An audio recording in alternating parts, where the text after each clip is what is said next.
Hey there, everyone. Welcome to the second episode of the Common Tongue podcast that's going up for this week. This is a really mellow one. It's more laid back. We recorded this one like really late at night, so I'm tired. You'll probably notice that I don't have as much energy, but I really did enjoy this conversation with James. He's a self-published author. He's an indie author. He is super talented, and hopefully you guys enjoy what he has to say. I really enjoyed this one. This one was something that I really genuinely had a lot of good questions about, I felt. So hopefully you enjoy this one as well. So for the second time today, let's jump into the episode.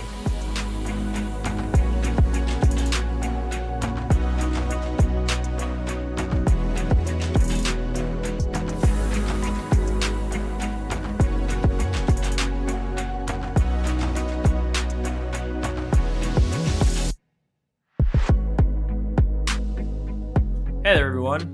Welcome to another mediocre attempt at what we call a podcast here, the Common Tongue Podcasts. I'm genuinely excited for this one because this is something I have a lot of thoughts about, or I did have a lot of thoughts about when I was a kid. So please, sir, if you would be so kind, introduce yourself and state what you do for the record. My name is James Robertson, and I am a published indie author, so in the science fiction, fantasy, and horror genre. So which is your favorite? I don't know. In terms of writing, we're going to get into what you like later, but in terms of writing, what's your favorite genre? Well, I like to mix it up, but I focus more on the dark fantasy aspects rather than the horror or the science fiction, especially science fiction. There's a little touch of it here and there, but it's not the main focus. So. Right. So would you call yourself the indie Stephen King? I wish. Oh, I think we all wish at least some of us had a little bit of Stephen King in us. Yeah. He's definitely a big influence on me, though. So. Oh, his books are so good. Have you seen Dr. Sleep recently? Oh yeah. That was so good. That was a great movie, honestly. I remember my first experience with Stephen King was the Dark Tower series when I must have been 14, I think, when I first started watching him, when I started watching him. You can't watch books. When I first started reading him. We're gonna get into that. I have a whole question about that. Okay. But so I remember when I was a kid trying to get into the Dark Tower series, and I couldn't do it. And then I remember when the movie released for the Dark Tower. Yeah. That was something I was very happy about. I'm not gonna lie. But I was a little confused on it just because of it, and then I started doing all the lore reading behind the movie. Do you know anything about that? The Dark Tower or the movie specifically? The movie. I didn't mind it. A lot of people hate it since it's not very faithful to the books. Well, see, and that's what I thought too. I was like, this is garbage. This is nothing like the books. And then I did a little bit of research. Okay. So apparently, you might have. You know what? Actually, we're gonna do your very first Common Tongue fact check. Okay. This is what I do. I do fact checks on my show live. So, in the Dark Tower series, I want to say there are 7 books. 7. There's 8 because he later wrote The Wind and the Keyhole, which is the next book I'm going to read in the series. Mm-hmm. Which he wrote that last, but it goes right after book 4, the Wizard in Glass. So. Right, yeah. So, okay. So, I have it right here. This is the Wikipedia page. So, anybody yelling at me, you can yell at me all you want. This is the Wikipedia page. And we all know that Wikipedia is law. So, The Gunslinger was the first book, released in 1982. Yes. Drawing of 3, 1987. Definitely one of my favorites. I think I like the Drawing of 3 more than I like the Gunslinger. I think I will have to agree with that part. And then it was The Wastelands in 1991. Mm-hmm. Wizard and Glass, 1997. Just finished that book, so yeah. What was your thought on it? That one, I liked it a lot, but it was the transition from like the Wastelands part and then you get to the backstory. At the start of the backstory, I kind of like dropped the book for a bit because I wasn't too sure about the new characters. Like it kind of like just puts you in there, and you're like, who is this? Why do I care about this person? Mm-hmm. But then, as you continue reading, about a couple chapters in, Roland will finally come back, and you're like, "Oh, okay, this is getting a little better." And then at the Yeah. end, it finishes out really good though. So if you get past that little hump, I think Yeah, you're I pretty think I set. think all good books have those little humps that you just have to push through. Yeah. Um, and then the Sisters of Illyria, Mm, 1998. The Wolves of Kala, 2003. Song of Susanna, 2004. The Dark Tower, 2004. And then The Wind Through the Keyhole, 2012. So, yeah. One of those, I think, is like more of a comic story. It was hmm. Which was the one after? The Sisters, Yeah, that one. The Wolves of Kala. No, it's the sisters. I think It was a that's like fantasy a novella. short. Yeah, it's a short story. It's Yeah. okay. Yeah, Anyway, the but point that I was going through with this is that so at the end of the Dark Tower, the last book that he technically wrote in the series, or it's the end of the series. It ends with Roland going into the. Oh, hold on, wait a minute. We should probably say this. Everybody, there are spoilers for the Dark Tower in this. Moving forward. Anyway, so at the end of the Dark Tower, you see Roland going into the tower and meeting God, right? yeah, And then the book ends with the first line in the first book. yep. And that's why a lot of people recommend you actually read the revised version after you Mm-hmm. complete the last book. So read the original Gunslinger, and then after the last book, read the revised version because Mm-hmm. he changed a bit. So Well, yeah, and so apparently the rumor is, I don't know if this is facts, but the rumor is that the Dark Tower movie mm-hmm. is the final book. Huh. Is that it follows the story after Roland enters the Dark Tower, and then the cycle repeats again. Yeah, I've always Yeah, thought that like it was like I've another turn of the wheel. Like nothing's gonna happen exactly the exactly. same. So that's why I didn't end up hating the book. If you have that perspective, I mean, it sucks that you don't get the like story. Like I know a lot of fans were wanting like just like a journey, like maybe Oh like yeah. 7 movies or something, but which would have been great. And I'm very sad the Amazon show didn't make it past its pilot. Yeah. I was disappointed about that. But I don't know. I kind of liked it because there were little things in there that gave hints to that it was after the Dark Tower, the book. yeah, My favorite, the one that I saw that really tickled my funny bone, was there's a part after the kid goes to the desert and he meets mhm, Roland, and you can see Roland. He has the Horn of Eld on his yeah, backpack, yep, and apparently that's not in the books. That's not, and that's I think that was one detail where everybody was like hissing at the movie because it wasn't in the books, and that was the thing that really set it forward. People thinking, "Oh, this is after the end of the Dark Tower of the book." yeah. So I don't. Anyway, like I said, largely tangential. So, how did you get into being an author? What was the turning point between, I don't know, most kids giving up that dream? Well, it actually was a long journey to complete my first book. So I started my first book, which I'm actually doing a little bit of a rewrite for, a second edition here in the next few months for it. But Mm-hmm. I started it in, I think it was like maybe 2010, somewhere around there, 2012, something like that, about 10 years ago, Right. roughly. And I wrote the first 3 chapters, but then I went to school, so I didn't have too much time. so What I, was the original draft of the book? What was the title? it was the same. It was the same story. I'm not sure if I had the title at that point, but But the it was. story was the same. Yeah, I did a Okay. little revision, but it was mostly more in the writing aspects rather than the story. Mm-hmm. So, but yeah, so I started that back then, and then I finished college and everything, And then the last couple of years, my grandpa got sick and passed away. And then I had to take care of my dad for a little bit because he broke his hip. So Hmm. I had to stay with him for a little and take care of him. And so I just started writing on that book that I had on that flash drive for so long. And it kind of ended up completing itself. And so there was my first book, and I just finished my second one this past month. So, Oh, uh, wow. yeah. So does it get easier writing? Does writing get easier after you finish your first book, or is it just as hard? um, uh, I I would say the second book was harder than the first, but Is for it because you know better?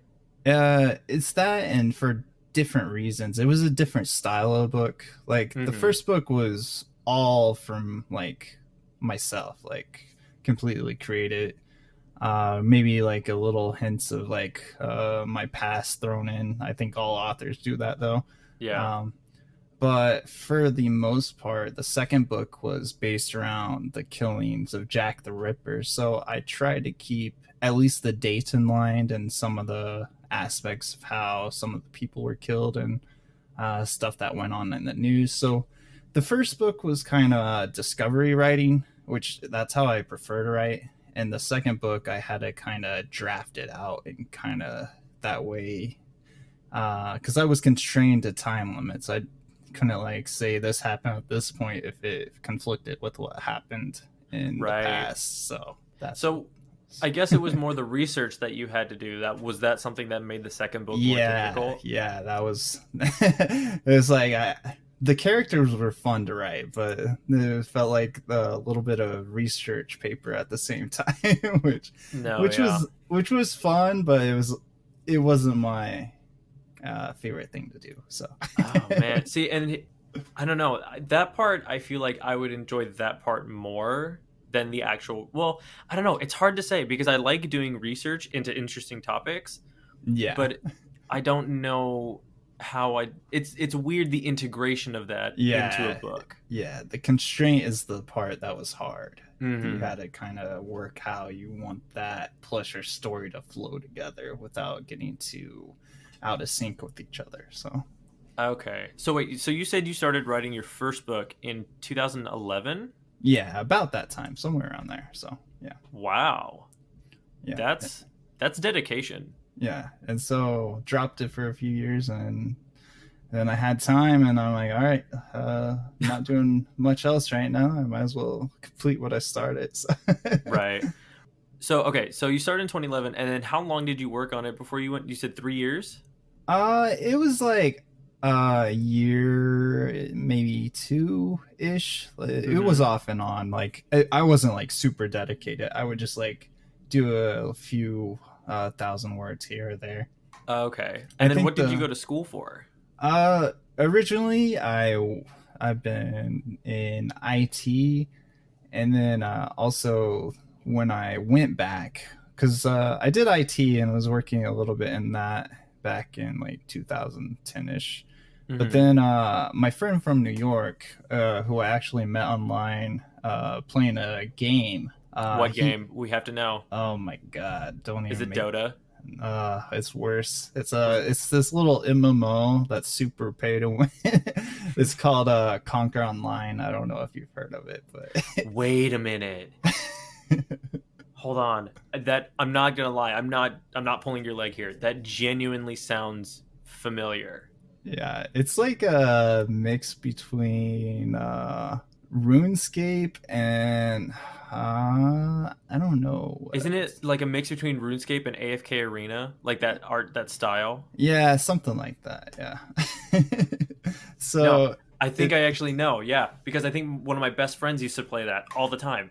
yeah, it used to be a good game, but then it turned super pay to win. Like I'm talking, and before I quit, like some people were dropping like 100K on the game and stuff. I was like, Jesus, yeah. Whoa. No, So thank you. yeah, so it was hard to compete in that game after a while. But Wow. See, and that's why those games get so annoying because they're so much fun when you when they're free to play or when you're throwing very little amounts of money. But the minute you start to throw just Yeah. unreal amounts of money, that's when it's not fun anymore, in Yeah, my opinion. it's when they added the battle power system. So basically, if someone had like 5 more pluses than you on any part of their gear, you do like 10% of your normal damage. That's what happened. And that's when you're that high level, that's a lot. Yeah, it was really bad. So. That's crazy. Whoa. So yeah. Ugh. So I met with him in Missouri because I knew him I met him when I was 13, so we talked for a long time, and then I think I was like 20, 21 then when I moved to Missouri with him. He was going to school there, and he had some family troubles, so he moved back to New York, and I just went up there and got my own room and went to school for originally theater, which I finished a minor in that, and then completed my bachelor's in political science. So, hey, I'm not gonna lie, I really enjoyed my political science class in my undergrad, but I don't think that I could ever do it for a degree. Yeah, it was a lot of reading. Like that's what. How do you transfer from a political science to writing? Well, there's a bunch of reading, so it kind of helps. So many papers in that one class. Yeah.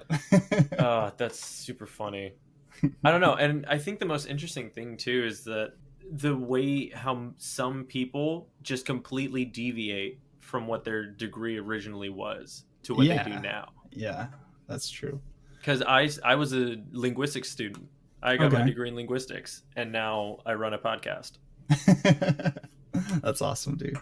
I mean, I enjoy it. I mean, and I think that's the one thing where people who deviate, they find a way to integrate what they learn into what they love. Yeah, there's definitely some political elements to my stories, and and also when I do the audiobooks, I'll usually play the narrator and then like one or two more characters. And the first one, I did the whole thing solo, which I didn't mind, but I was stupid and recorded it all on a gaming mic at the time. So it came out like there were too many pops and stuff. I'm like, this sucks, but so I'm just having to redo that after I finish the Ripper audiobook, which should be out next month sometime. So okay, yeah. So so we already know that you wrote a horror novel based on Jack the Ripper. Yeah. What is the premise of the first story, and why did you pick it? Okay. Well, the premise is there our gods have been lying to us, and they created false gods and fake religion to cause conflict among us. That way they could create like human ingenuity along with like creating wars at the same time, because there are other gods that are invading our universe in the afterworld, and they are killing our gods and killing the people, and basically so that's why Pangea was made and are broken apart, and just creating division wherever they saw fit. Oh, that's cool. I like that. Yeah. That's a really cool. Oh, anyway, no. Okay, we're gonna get into this. Okay, continue, because I genuinely have questions. So the first question I have is that, was it always intended to be a multiverse kind of thing? Yeah, I think so. I can't really think of a time when it wasn't really that. Yeah. Because that's just where the premise of the story comes. The reason I wrote the story initially is because I used to be like super Christian and stuff, and now I'm more agnostic because, and that you can see that in my writing, like you don't know what's there, and to say otherwise, and like I think there's one line in the prologue I write where like the Christians will call Islam a fake religion or vice versa, and but they have the same prophets a lot of times, and basically the same gods, one could argue. So they're basically calling their own god fake in that sense. So That's an inch. Ooh. Have you gotten hate mail about that? Not yet. Not yet. No. I think it's gonna come. Don't worry. It'll come eventually. But that's actually a very interesting point to make. Yeah. Is oh my gosh. Well, we're not gonna get into that because that's just Yeah. that's that's a topic for another day. Yeah. So obviously the belief in a higher power, not necessarily that it's named, but that it is there. That's Yeah. obviously a And major who's to element. say which it is, or even if those stories that we've been told are factual and not misconstrued for one purpose or the other. So that's kind of where that all boiled down to.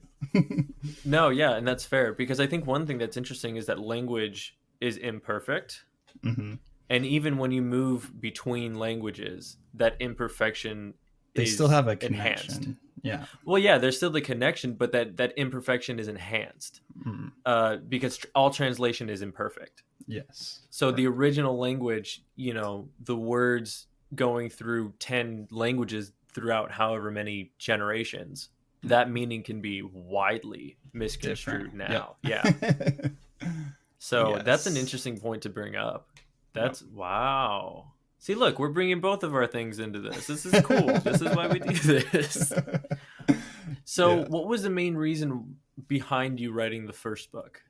It was kind of like just to, for myself, I guess, just to kind of tell myself, all right, it's okay not to believe in one thing or the other. Just kind of get it out there, purge myself of, am I bad for not believing, Right. So that's where that came from. But did it help?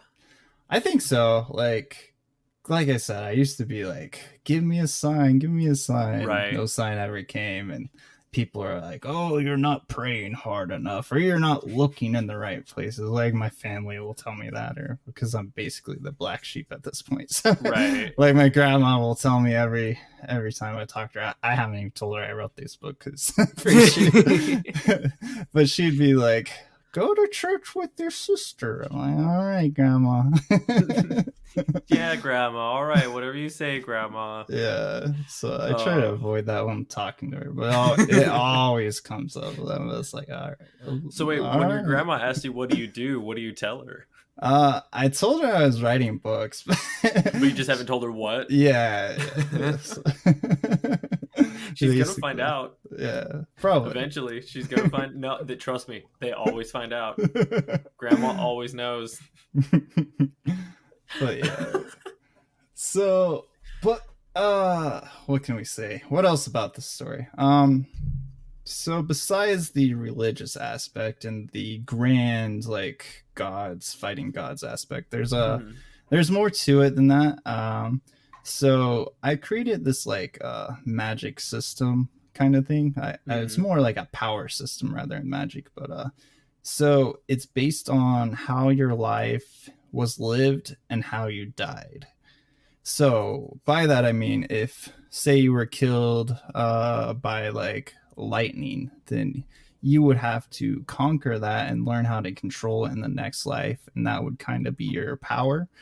Unless you did something in your previous life to kind of that was more impactful than that.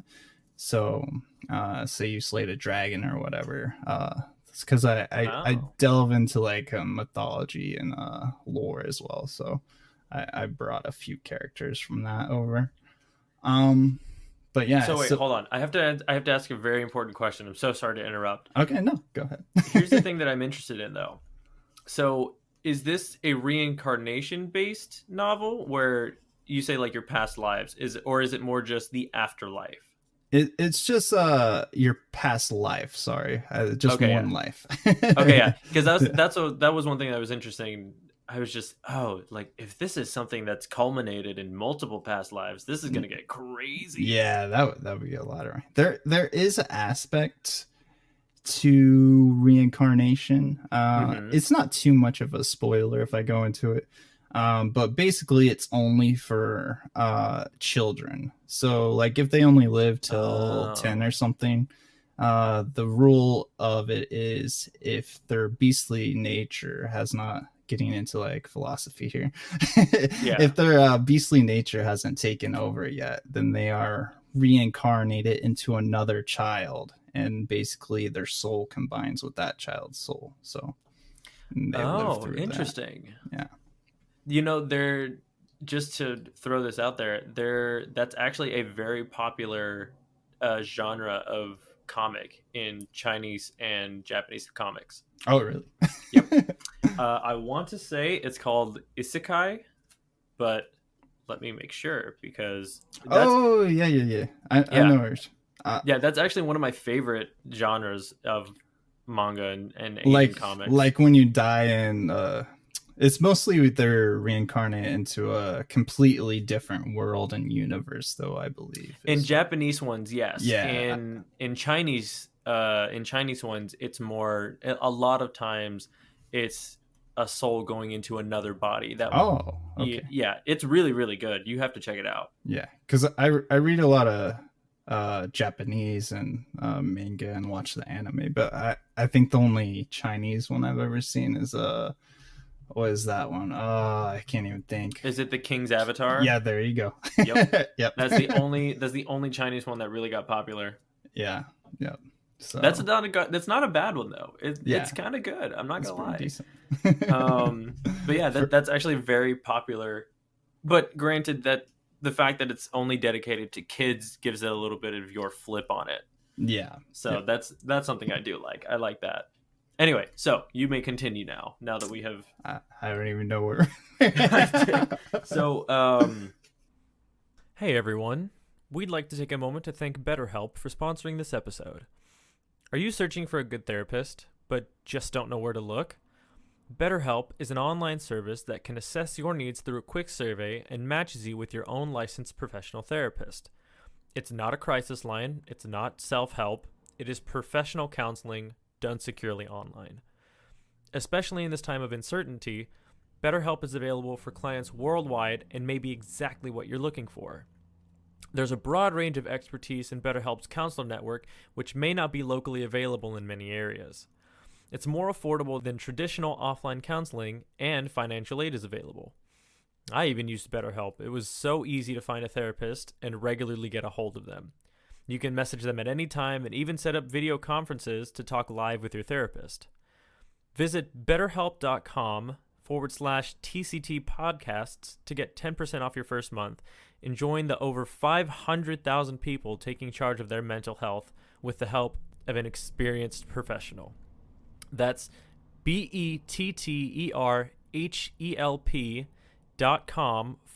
betterhelp.com/TCT PODCASTS. We were talking about the reincarnation. Whoa. Hi. I can speak English. Yeah. You were talking about the reincarnation aspect.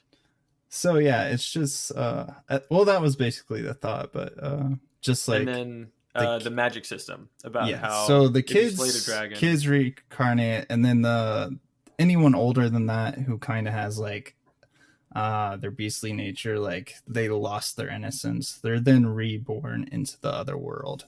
Mm-hmm.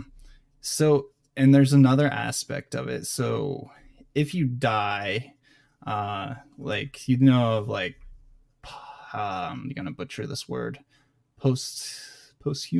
Posthumous. Yeah, there we go. Posthumous. Military promotion. So like if you die, like if you're in the military, you die, you gain ranks that you were seeking in life. So that's kind of how that works too. So say you like died and didn't do anything too great in your life, then you'll kind of like get like a little boost. And so just to level the playing field a little bit, but a lot of people aren't actually reborn with super gifts. Mm-hmm. It's more rare than you might think because there's the circumstances aren't there for a lot of people, right? And then, well, that's more spoilage, but no, I'm genuinely interested in this. I'm gonna look for this now because this sounds really interesting. Yeah. I like this because okay, a little thing that most people know about me is that I'm a sucker for a good story. If you Yeah. have a good plot line and you have a good system of explaining it, Mm. more than likely, I'm going to enjoy it. All So, right. this sounds right up my alley. Yeah. So, So, I'm really interested in this. and then yeah, so there's characters from the past, the future, new characters that I'm creating. Mm-hmm. So that's where Jack the Ripper comes in. His story is a prequel, because the main character of the first book, I think it was 2020 is when he actually dies. Mm-hmm. So, and Jack the Ripper's way back in 1888 that he disappears, which that'll be explained what happened there. And so, See, and that's the worst part about doing stuff like this is that you want to explain everything, but yeah, you don't want to give spoilers for people who yeah, want to read the book. exactly. Oh, it's the worst. So yeah, so he ends up being a player in the future books, though I can't say that. And Oh. I, at the end of my books, I kind of give like a epilogue, which has conversations and interactions between different characters of different books. Oh. So like the first book, you'll actually see the main character and Jack the Ripper along with some other characters conversing, and at the end of the Ripper book you see like a couple more characters having more a different at a different time having a Mm-hmm. conversation and working towards something. So That's so cool. What was the hardest part about writing that book? which one? Well, I mean, mostly. Okay, and here's the reason why I asked this. Are Hmm. you familiar with an author named Patrick Rothfuss? I am not, no. Okay, you need to read his books. Okay. He's unfortunately he's kind of like George R. R. Martin, where he takes forever to release a Oh book, no. but he Okay. has a good reason. Is Okay. because his first book, I think it went through about 20 years of revisions. Oh wow, Yeah, Jesus. and the thing is that whenever you read his first book, you get all these details, Mm, right? And then when you read his second book, you get even more details.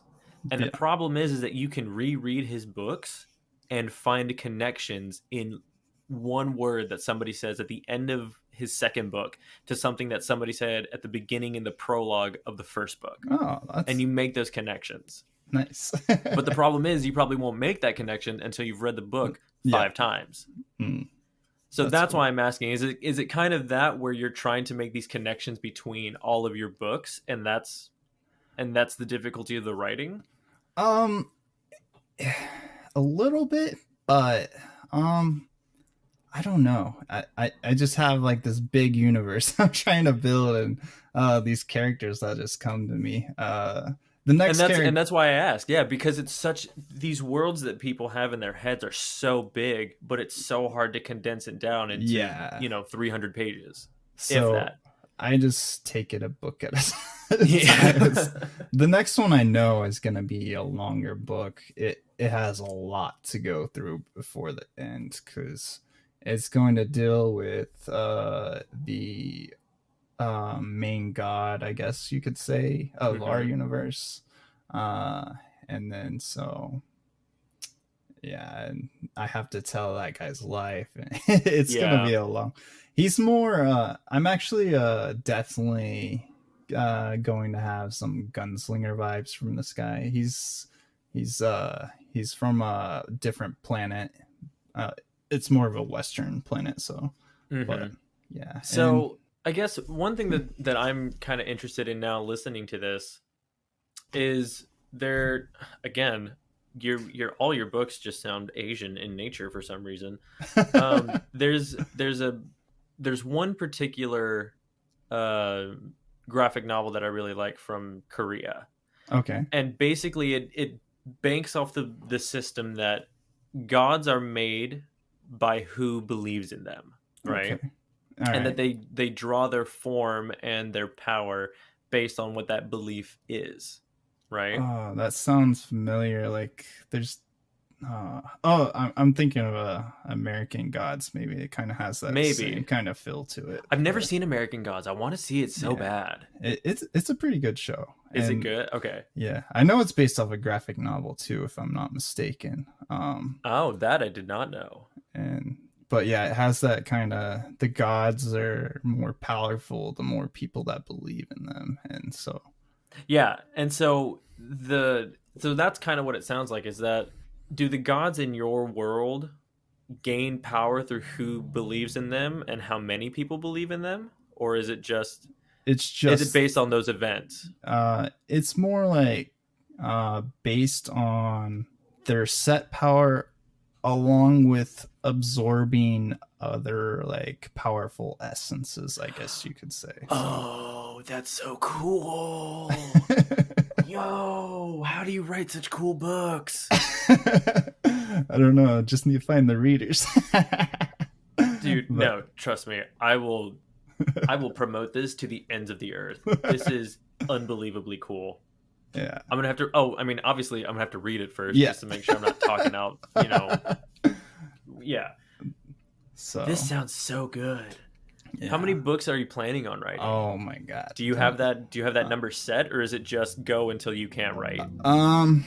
It's gonna be a long series. Like I kind of like try to like relate it as like a Stephen King meets DC Comics kind of world, if that makes Yeah. sense.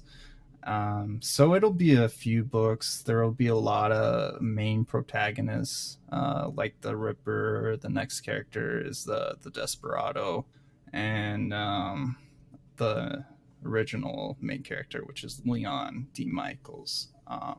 But I have at least, I have cover art for two, but there's a third, and there's at least three other side characters, possibly four, that appear in these books but are going to get their own story eventually.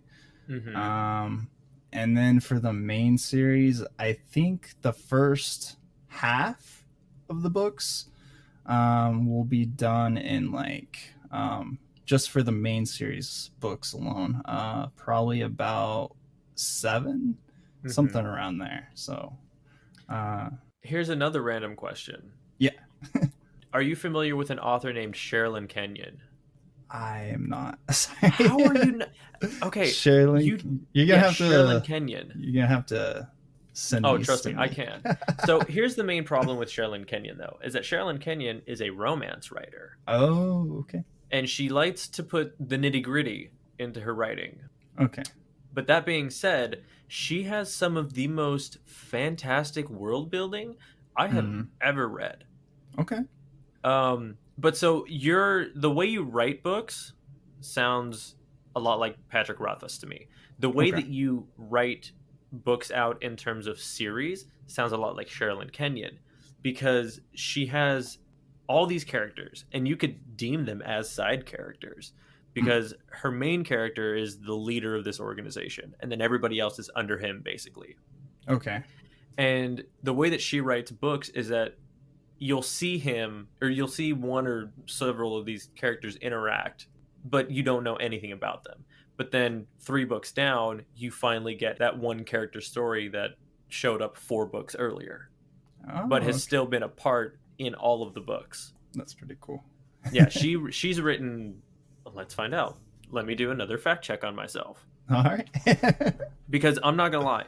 Other than the gross parts, well, gross quote unquote. I'm trying to. My mom listens to these. I gotta Oh. keep this PG. Other than that, she wrote an entire Atlantean pantheon and society and culture Oh. and language. Nice. Yeah, she's got some of the greatest world building I've ever read. Yeah. And World building is fun. it's phenomenal. It's the way that some people's minds work is beyond me. I think I excel in characters, but I don't think my world building is bad. But I definitely like, I don't know, like the dialogue just of these personalities kind of comes out. Okay, so as of right now, she has 31 books written. Oh wow, that's pretty good. And I'm pretty sure all of these are in the same universe.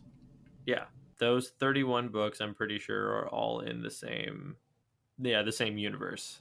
And then she has another series that is another 8 books, I think. Mm, And then she also had a young adult novel or a young okay, adult series that also deals with characters from her main series.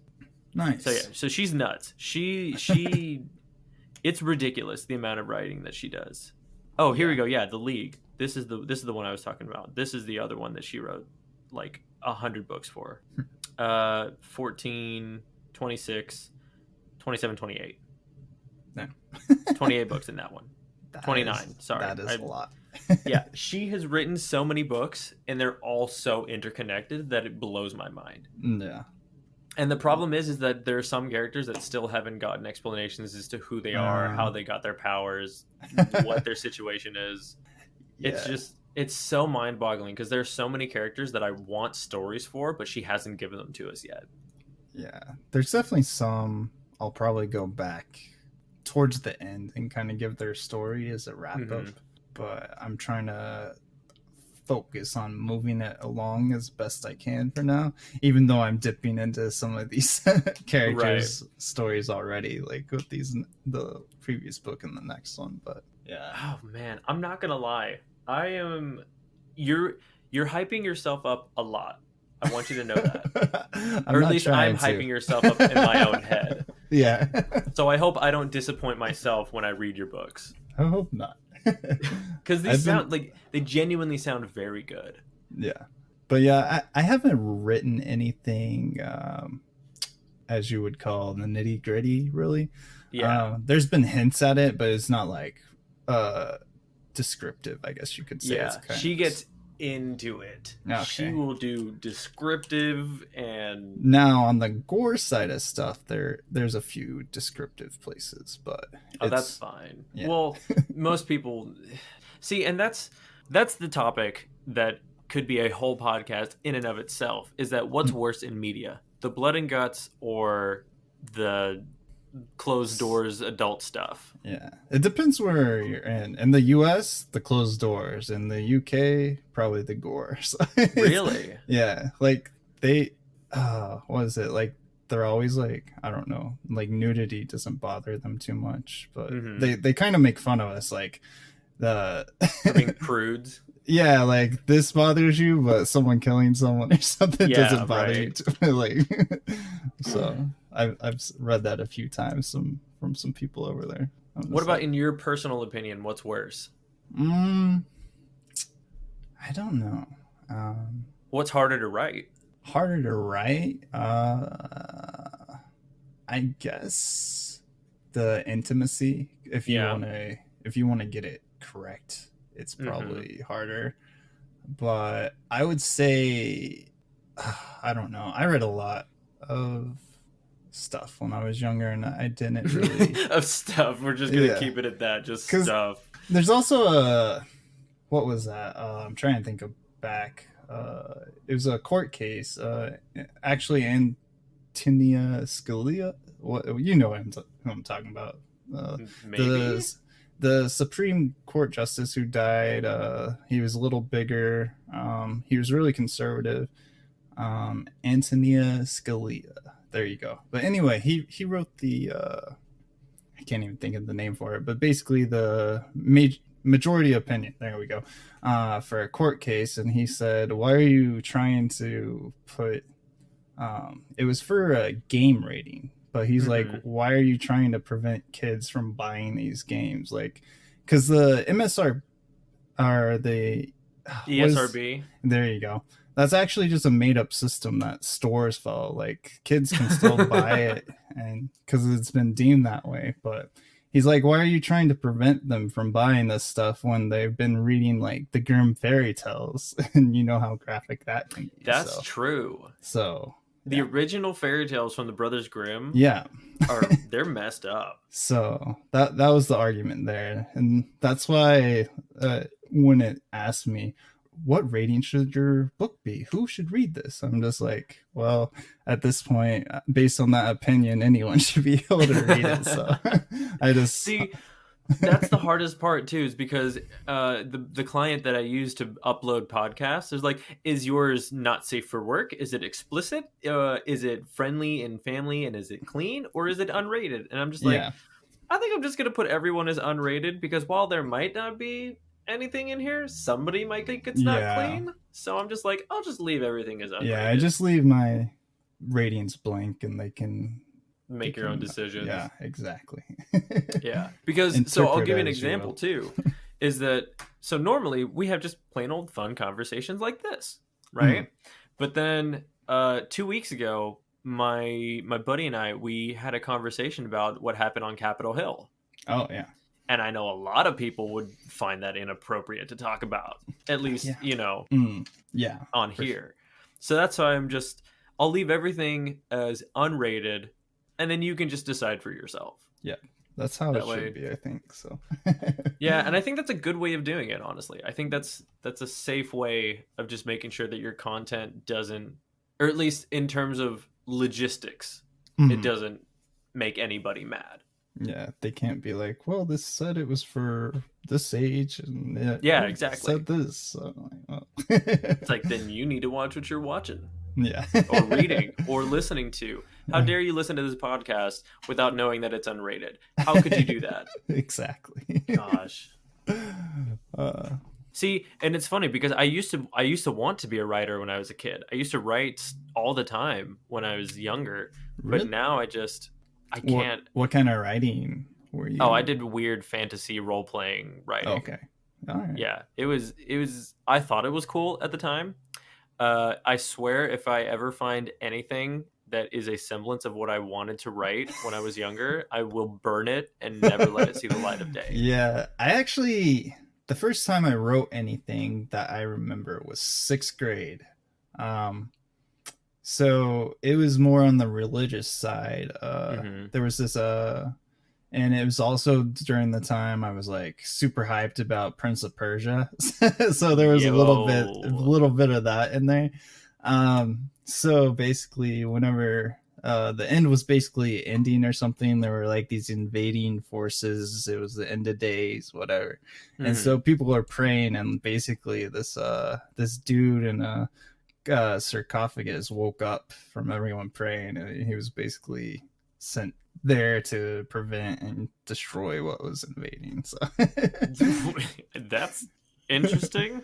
Yeah, it is my I remember the first thing I ever wrote. Okay, so when I was a kid, me and my friends would do MySpace role-playing text chains, basically. Okay. Yeah, that if that gives you any idea of how weird I was as a kid. Yeah. So we used to do that, and basically I took that and wanted to write a story out of it. And it was really weird, but it was just, I remember thinking at the time like, oh, this is going to be super cool. And then remembering it 10 years later, and I was just, oh my gosh, what was going through my head? That kind of writing. Yeah. So, but then I also had an idea for one religious writing too. I don't remember what it was about, but I do know that I had one. I don't know. I always enjoy. Well, okay, that's not true. Let me finish that thought. You like to think I enjoy consuming media more than I like making it. But that's not entirely true, because I love what I do. I love recording. I love this. I love the unscripted, wacky chaos that this is. And so it's weird. I'm very particular with what I consume, and I'm also very particular with what I produce. Yeah. If that makes sense. I know what you mean. Yeah. Especially on the production side, you're like, this has to be perfect. Well, and it's not even that. It's more the fact that again, the quality can be absolute garbage. But as long as the content is interesting, it's okay for me. I got you. So that's why. So the last episode that I just recorded, it was also very peaky. It was really distorted, and I don't know why. It Yeah. makes no sense. But I uploaded it anyway after doing some weird tweaks to it because the content I thought was good enough, even though the Yeah. quality wasn't. Was did they hear you as Peaky and just didn't say anything the whole I time? have no. Actually, I'll have to text him and ask him because I don't know. I genuinely have no idea. Yeah. He's just like, oh yeah, I'm just gonna leave this here. Just I he can like suffer this. later. Is this a voice changer? I want to get a Go XLR so bad. Are you familiar with those? A little bit, not too much. Oh, dude, you can do some crazy stuff with a Go XLR. It's wild. I kind of want to see though if I can get a digital soundboard. I know that it's possible, so that it could record while I'm doing this. Yeah, that would be really cool. Yeah, I think a lot of Twitch streamers have that, where they'll just like push a button and it'll switch their voice or play like a sound, and just Twitch streaming's the future, man. Yeah. That's where it's. Well, I don't know. We're not gonna get into that. That's a whole another. Jeez. Anyway, so in closing, there is one question that I want to ask. Okay. Granted, in a lot of professions, there are some things that people will say or do or ask about other professions that people in that profession don't like. Mm-hmm. Right? Have you had any experience about that where there was one thing that somebody said about what you do and it just rubbed you the wrong way?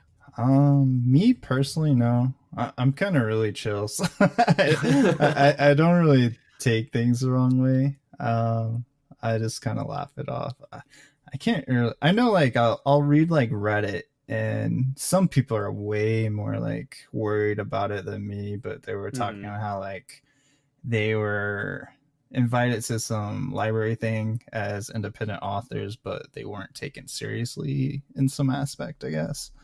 I can understand how that's frustrating. Yeah, so I could see how something like that might upset me a little, but I still wouldn't take it the wrong way, and I kind of just make the best of it. And kind of, I think as long as you present yourself in a likable manner and people like what you write, I think they'll eventually look at you and look at your stuff and be like, oh yeah. As long as it's well done, then I think that's all you can do. Just do your best and see how it goes. That's fair. But on that same subject line, is there something that you wish people would stop thinking about indie authors? Or is there like a stereotype that you wish people didn't have about your profession? There's definitely some people that view it as kind of not professional. Like if you're not signed with someone and under a publishing house, that you shouldn't be taken seriously. I think even like New York Times bestseller doesn't associate with indie authors. Like they don't get rewards. Yeah. So you won't get like a New York Times bestseller unless like you're under a publishing house. So but other than that, I can't really think of much.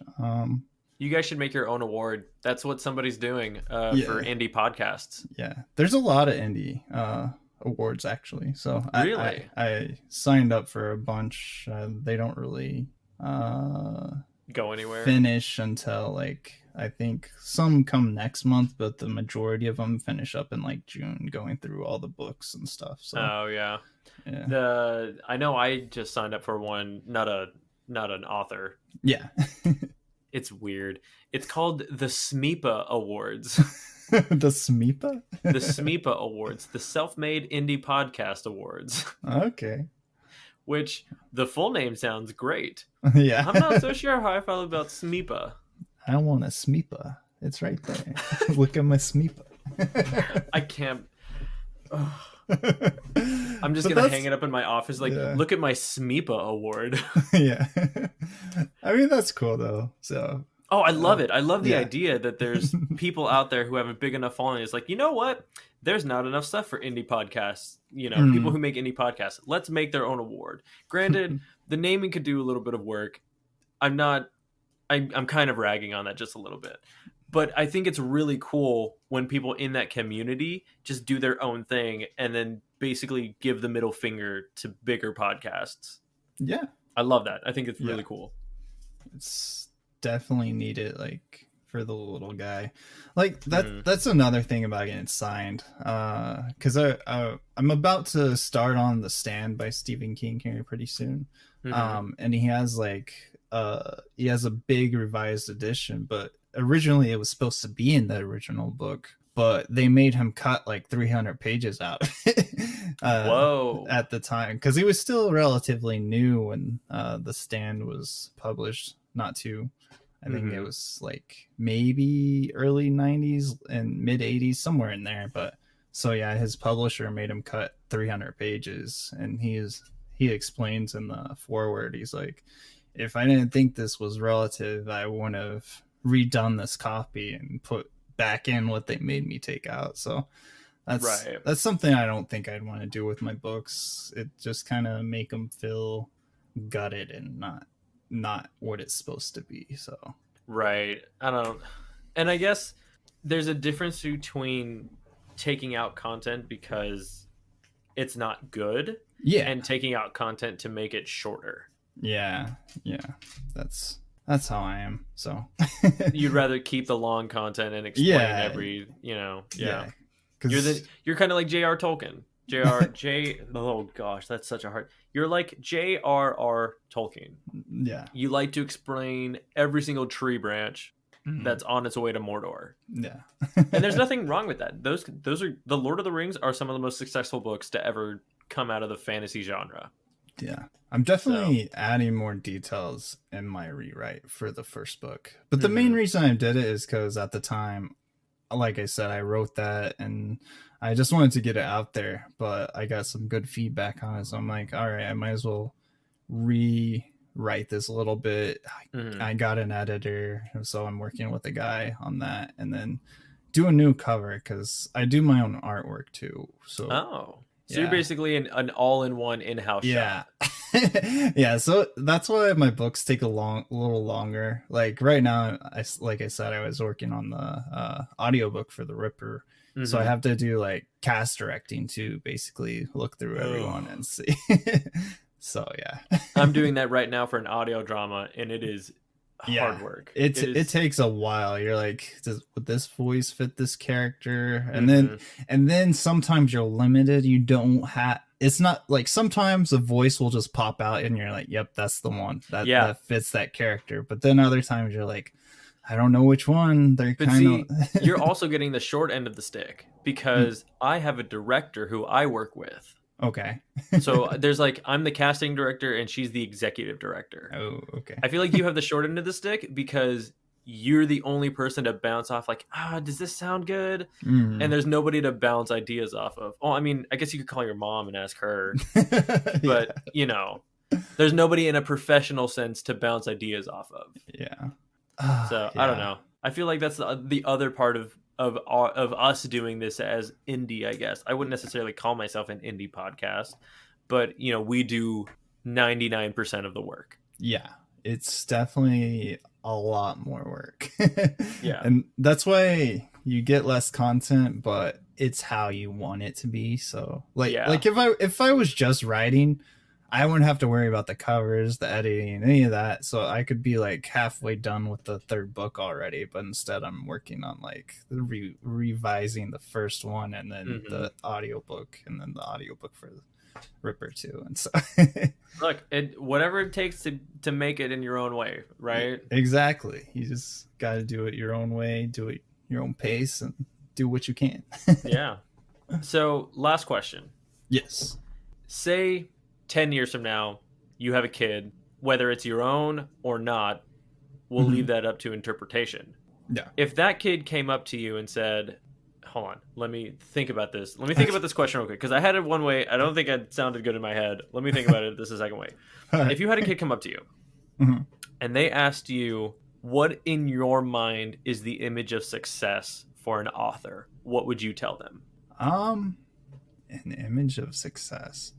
I would say as long as you have a decent following, that you don't have to get everyone to like I've seen that so many times. Like people are like, should I change my book? I'm not getting enough followers or something. I'm like, no, you should just like I'm relatively new, but even in my own perspective, it's like you should keep your book how you want it and tell your story. It's not you're not telling story for someone else. The author should be telling the story for themselves, and people who like the story will end up reading it, not the other way around. So, um, yeah. So the idea of success would be to tell your story, and that's about it. I mean, get as many people to read it as you can, and eventually you'll find your way. I think.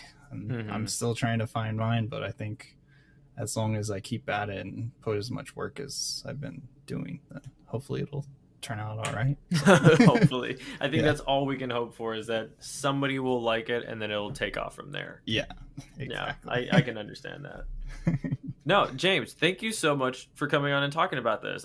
I genuinely enjoyed this conversation. It was a lot of fun. Yeah, it was a nice time. Thanks I have for hyped having myself me up for your book, so obviously it better be good. Oh, I hope it is. If people want to find you, where can they find you? I have a Facebook, but I never use it. But I do have a Twitter, which is at nextjamesrobert. And then I have my website where you can contact me as well, which is nextlifeuniverse.com, which it has all my books and also my blog. So if you want to keep up with what's happening there. But yeah, those two places are the main go-tos. So there you go. Keep an eye out. I will definitely put those in the description of this episode. So that'd be great. Everybody, thank you for listening. James, thank you for being here. Hopefully you had fun. Yes. Thanks again. You're very welcome. And everybody at home listening, just always remember, you're basically a houseplant with complicated emotions. So remember to get sunlight and water. There you go. All right. Hey there, everyone. Thank you so much for tuning in to the second episode of the Common Tongue podcast that went up this week. Hopefully you enjoyed this. I really enjoyed it. I wanted to push myself. I wanted to see if I could do 2 episodes in a week.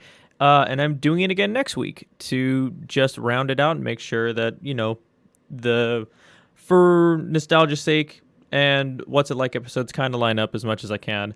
But you're definitely going to want to tune in next week because RJ Walker is doing a clip of his spoken word poetry, and James Robertson is giving us a clip of his audiobook. So you're definitely not going to want to miss that next week because they're both genuinely talented people, and I really enjoyed listening to them. So go support them, go check them out, and as always, thank you for supporting us. We really appreciate it. But yeah, we'll definitely see you on the next one.